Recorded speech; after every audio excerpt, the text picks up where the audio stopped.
N'Golo Kanté is one of the best defensive midfielders to ever play in the Premier League and possibly the greatest of all time. I would say his haters have said otherwise, but Kanté doesn't seem to have any haters. Many may say the likes of Yaya Touré or even Rodri are better than the Frenchman, yet none of them can deny the class of N'Golo Kanté.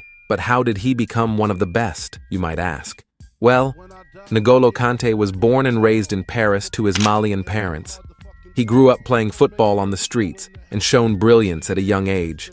He got picked up at the age of 8 by JS Suresnes in the western suburbs of Paris. He stays at Suresnes for a decade, never being acknowledged by big clubs due to his small stature and selfless style of play, which made him stand out less. During his time at Suresnes, he was rejected by Clairefontaine. At his last season with Suresnes, he scored 10 goals in the 9th division, which picked up the attention of Arsenal's Arsene Wenger, but the deal never went through. He joined Bologna in the 2nd division and made his professional debut against Monaco in the last game of the season in a 2-1 defeat. He played the final 11 minutes and replaced Virgil Reset. In his 2nd season, he scored his first senior goal in a 1-0 victory against Luzenac. Légumes, donc c'est sur les quais du... On la joue au coup avec le deuxième but pour Boulogne qui vient crucifier l'équipe de l'association sportive. During his time at Bologna, he gained an accounting degree as he thought he wouldn't properly make it as a footballer. In 2013, he got a move to Ligue 2 side Caen. In his first season with Caen, he played every single league game and scored in just his 2nd game for them with a brilliant outside-the-box shot. The following season, Kanté stayed with Caen, showing his brilliance off to the top flight and also assisting his team to stay at the top level. He was sent off in a 1-0 home loss to Stade Rennes. He scored the first goal of the season in a 3-0 win at Evian. During that season, he won the ball more times than any player in Europe, which gained the attention of everyone in the footballing world. In the 15-16 season, he joined Leicester City in a £5.6 million deal. Kanté brought his brilliance to the Premier League, making his debut against Sunderland in a 4-2 home win. Kanté was one of the most important players in the season where, if you didn't know already, Leicester won the Premier League in a historic season, which won't be replicated in our lifetime. Kanté was brilliant for Leicester in his debut season and was recognized for that across the world. He earned much praise for his brilliant defensive and ball-winning work and was easily the Premier League's best defenders player that season. In April, he was one of 4 Leicester players to be named in the PFA Team of the Year. By the end of the season, Kanté had managed 175 tackles, 31 more than any other player, and 157 interceptions, 15 more than any other player, topping the defensive stats at the end of the 2015-16 Premier League season. On the 16th of July 2016, Kanté signed a 5-year deal with Chelsea, who reportedly paid £32 million in transfer fees. Arsenal allegedly backed out of the deal due to agent fees involved, which totaled more than £10 million, instead opting to sign current Leverkusen man Granit Xhaka. N'Golo was given the number 7 jersey, which later became an iconic number for him. Chelsea were an unstoppable force that season, winning the Premier League title and the FA Cup over Manchester United, and picked up the Man of the Match award. Kanté scored his first goal for Chelsea in a 4-0 defeat to the same side he beat in the FA Cup final. After his move to London, many people doubted N'Golo Kanté, saying he was a one-season wonder and he would flop at the Blues. Instead of being an overpriced flop, N'Golo had a glowing debut season and became the first player to win 2 Premier League titles in a row for 2 separate clubs, after Eric Cantona did it in 1992-1993 with Leeds United and Manchester United.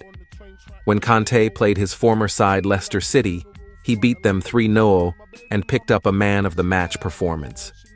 He was also later named PFA Player, Player of the Year, the FWA Footballer of the Year, and the Premier League Player of the Season. Kanté was nominated for the Ballon d'Or that same season. In 2018, Kanté resigned a deal with Chelsea, adding 5 years onto his contract, making him the highest-paid Chelsea player at the time. He scored a brilliant nutmeg goal versus Tottenham Hotspur in the EFL Cup. And it came out to Kanté! And Chelsea level it up! N'Golo Kanté with the crispest of connections. And the Blues about don't have anyone on there. Every Spurs player is in the penalty area. Nobody close enough to be able to put any pressure on N'Golo Kanté. He has all the time in the world to compose himself, get his strike ready. I'm that season. He started in the Europa League final against fellow London rivals Arsenal, where he dominated Arsenal's midfield and beat them 4-1. In the next season, he started off by getting an injury versus Valencia in the Champions League with an ankle injury. When he returned from injury, he scored the only goal for Chelsea in 2-1 loss, which ended up being the Premier League goal of the month. During that season, Kanté revealed that he denied a move to PSG, saying that he enjoyed it in London and had faith with the Chelsea project. In the 2020-2021 season, many of the games were suspended due to the COVID-19 pandemic, but some games were allowed to go on. Just nobody was allowed to go inside stadiums. In the Champions League, Chelsea went on an incredible run, and this was all because of N'Golo Kanté. After Kanté's match-winning performances in Chelsea's run-up to the final of the Champions League season, several pundits claimed him to be the successor to former France and Chelsea player Claude Makélélé, who is considered to be one of the best defensive midfielders of all time. For his performances throughout the season, Kanté was named the UEFA Men's Player of the Year on the 26th of August 2021, but lost out to Chelsea teammate Jorginho in the UEFA Men's Player of the Year. 21st June 2023, Kanté agreed to sign for Saudi Pro League club Al Ittihad on the 1st of July due to the expiration of his Chelsea contract. He has scored 2 goals so far in the Saudi Pro League, but is not performing as well as he once was. For his country, Kanté has been brilliant and has recently been called up for the UEFA Euro 2024, despite many people calling him washed up and a shell of what he once was.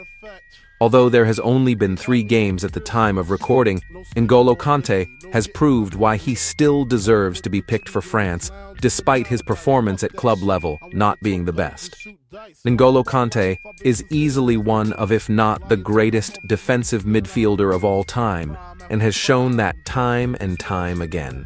His story, from accountant to great, is something truly inspiring, and is something young, aspiring boys should look up to. Goodbye, and thank you for watching.